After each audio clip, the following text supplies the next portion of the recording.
हर ही ओम नमः शिवाय ओम नमः शिवाय ओम श्री भद्रकाली समेत वीरभद्र स्वामिनि नमो नमः मातृ पितृभ्यो नमः आचार्य अतिथिभ्यो नमः श्रीमाता ललिता त्रिपुर सुंदरये नमो नमः।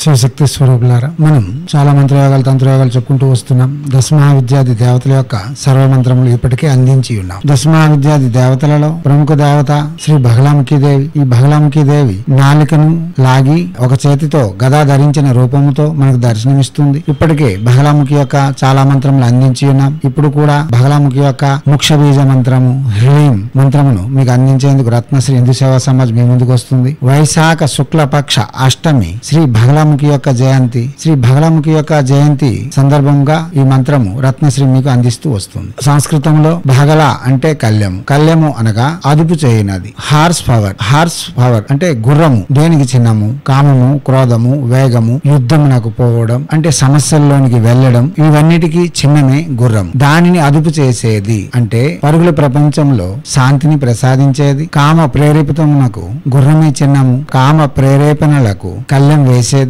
మన జీవితమును అదుపులో ఉంచేది అని అర్థం. పసుపు శుభమునకు, ఐశ్వర్యమునకు, పుష్టికి మరియు దీర్ఘ తేజస్సుకు అనగా పసుపు ఎంత దూరం ఉన్నా సరే కనిపిస్తుంది. దీర్ఘ తేజస్సుకు చిహ్నము. అటువంటి చిహ్నములు కలిగిన బగలాముఖి దేవత యొక్క అనుగ్రహం పొందేందుకు ప్రతి సాధకులు తన వంతుగా కృషి చేస్తూ ఉంటారు. బగలాముఖి యొక్క ప్రసంగములను వినండి, అవగాహన పెంచుకోండి, జపములకు ఉపక్రమించండి. ఇప్పుడు చెప్పే మంత్రము ముందు చెప్పే విధానం అనుసరించి చేయవలసి ఉంటుంది. బగలాముఖి అంటేనే కుజునికి అధిష్టానం వహించే దేవత. ఈమె దశమహావిద్యాది దేవతలలో 8వది. కుజునికి అధిష్టానం వహిస్తుంది. కుజుని యొక్క సంఖ్య 9. కుజదోషం ఉన్నవారు, కుజునితో ఇబ్బందులు పడేవారు ఈ మాత యొక్క నామం తలంచితే చాలు కుజదోష నివారణ జరుగుతూ ఉంటుంది. దుర్రత్న స్వరూపులారా, ముందుగా శ్రీ బగలాముఖి యొక్క ధ్యానము చెప్పుకుందాం. ధ్యానము ఓం సౌవర్ణాసన సంస్థితాం త్రినయనం పీతాం సుకోల్లాసినీం హేమ బంగారుచిం శశాంకముకుటం సశ్చంపకాస్రగ్యుతాం హస్తైర్ముగ్ధరపాసవజ్ర రసనః సంబిభ్రాతిం భూషణై వ్యాప్తాంగిం బగలాముఖిం త్రిజగతాం స్తంభినీం చింతయేత్. ఒక చేతిలో గదను, ఒక చేతిలో రాక్షసుని యొక్క నాలికను ధరించి, పసుపు వస్త్రములు ధరించి, పసుపు ముద్దవలే దర్శనమిస్తూ పట్టు వస్త్రములను ధరించి ఉన్న సకలాలంకార భూషిత అయిన నామము తలంచిన మాత్రమున 3 జగతులను స్తంభింపజేయగల శక్తిగా దర్శనమిస్తున్న బగలా దేవతను ధ్యానిస్తూ ఉన్నాను. ఇలా చెప్పిన తర్వాత మనం ఋష్యాన్యాసం చెప్పుకోవాల్సిన వారు ఋష్యాన్యాసం చెప్పుకోవచ్చు. ఋష్యాన్యాసము ఓం నారద ఋషయే నమః శిరసి బృహతి ఛందసే నమః ముఖే బగలా దేవతాయ నమః హృది హ్రీం బీజాయ నమః గుహ్యే స్వాహా శక్తయే నమః పాదౌ వినియోగాయ నమః సర్వాంగే వ్యాపకం కుర్యాత్. ఇలా ఋష్యాన్యాసం చెప్పుకున్న తర్వాత ముందుగా ఋష్యాన్యాసము, అంగన్యాస వృద్ధిన్యాసములు, తర్వాత వినియోగం చెప్పుకోవచ్చు. లేదా ముందుగా వినియోగం చెప్పుకొని తర్వాత ఋష్యాన్యాసం చెప్పుకొని తర్వాత అంగన్యాస వృద్ధిన్యాసములు చెప్పి ప్రత్యక్షంగా మంత్ర జపం చేసే విధానం కూడా ఉంది. ఇప్పుడు ఋష్యాన్యాసం చెప్పుకున్నారు, తర్వాత వినియోగం చెప్పుకొని తర్వాత అంగన్యాస వృద్ధిన్యాసములు చెప్పి మంత్ర జపం కూడా చేయవచ్చు. ఇప్పుడు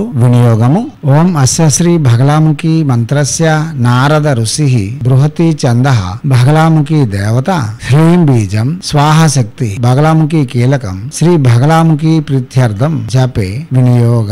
ఇలా వినియోగం చెప్పుకున్న తర్వాత మనం అంగన్యాస వృద్ధిన్యాసం చెప్పుకోవాల్సిన వారు అంగన్యాస వృద్ధిన్యాసం చెప్పుకోవచ్చు. అంగన్యాస వృద్ధిన్యాసములు ఓం హ్రీం అంగుష్టాభ్యం నమః హృదయాయ నమః ఓం బగలాముఖి తర్జనిభ్యాం స్వాహ శిరసే స్వాహ ఓం సర్వదుష్టానాం మధ్యమాభ్యం వసట్ శిఖాయ వసట్ ఓం వాచా ముఖం పాదం స్తంభయ అనామికాభ్యం హుం కవచాయ హుం ఓం జిహ్వా కీలయ కనిష్ఠికాభ్యం వౌసట్ నేత్రత్రయాయ వౌసట్ ఓం బుద్ధి వినాశయ హ్రీం ఓం స్వాహ కర్తల కర్పుష్టాభ్యం అస్త్రాయ ఫట్ భోర్భోస్వరమితి దిగ్బంధః. ఇలా చెప్పిన తర్వాత మాలను తీసి ప్రత్యక్షంగా జపం చేసుకోవచ్చు. రుద్రాక్ష, స్ఫటికము, పసుపు మాల శ్రేయదాయకము. పసుపు వస్త్రములు, పసుపు పూలతో పూజిస్తూ మంగళవారము పూజ ఆరంభించుకోవచ్చు. అష్టమి రోజు కూడా ఆరంభించుకోవచ్చు. ఈ దేవతను ఎంత జపం చేసి మనం మెప్పించగలిగితే అంత ప్రతిఫలితములు ఉంటాయి. ఇదే మంత్రము 22 రోజుల్లోన 1,00,000 జపం పూర్తి చేసి చేసి పురస్కరణ విధులు గావించిన వారికి సకల శ్రేయస్సులు, సకల శత్రు వినాశనము, సర్వత్ర విజయములు, కుజదోష నివారణ, వివాహం కాని వారికి వివాహము తప్పక లభించగలదు. కాగా రుణ విముక్తి, తేజస్సు, దేవత యొక్క రక్షణ మనకు అతి శీఘ్రంగా లభించగలదు. ఇప్పుడు శ్రీ భగలాముఖి యొక్క మంత్రము ఓం హ్రీం భగలాముఖి సర్వదుష్టానాం వాచం ముఖం పదం స్తంభయ జింహాం కీలయ బుద్ధిం వినాశయ హ్రీం ఓం స్వాహ. మంత్రం మరోసారి ఓం హ్రీం భగలాముఖి సర్వదుష్టానాం వాచం ముఖం పదం స్తంభయ జింహాం కీలయ బుద్ధిం వినాశయ హ్రీం ఓం స్వాహ. మంత్రం మరోసారి ఓం హ్రీం భగలాముఖి సర్వదుష్టానాం వాచం ముఖం పదం స్తంభయ జింహాం కీలయ బుద్ధిం వినాశయ హ్రీం ఓం స్వాహ. దివత్మ స్వరూపులారా, ప్రసంగాన్ని వినండి, అవగాహన పెంచుకోండి. ఎటువంటి సందేహములు ఉంచుకోకుండా ఇటువంటి మంత్ర జపములు చేసి మన జీవితమునకు వస్తున్న ఇబ్బందులను తొలగించుకోవడంతో పాటు సకల విధములైన శ్రేయస్సులతో పాటు ఆనందకరమైన జీవితం కొనసాగించేందుకు హైందవ సనాతన ధర్మ ఋషులు మనకు అందించిన విద్యలు నేర్చుకొని వినియోగించుకొని మన జీవితములను మనం చక్కదిద్దుకోవడంతో పాటు భగలాముఖి లాంటి దేవతల యొక్క ఆరాధన చేస్తూ సకల శ్రేయస్సులను పొందుతూ శ్రీమాత యొక్క అనుగ్రహం పొందుతూ సమాజంలో, ప్రపంచంలో మనకంటూ ఒక కీర్తి ప్రతిష్టలు నిలపాలని హైందవ సనాతన ధర్మ ఋషులు అందించిన విద్యలు వినియోగించుకోవడంలోను భారతీయ సంస్కృతి సాంప్రదాయాలు కాపాడడంలో ముందంజలో ఉండాలని కోరుతూ ఎప్పుడు మీ సేవలో రత్నశ్రీ హిందూ సేవ సమాజ్ ఆచార్య భీమసింగ్ రవికుమార్ ఆఫ్ నిఖిలానంద సాగర్ మహారాజ్.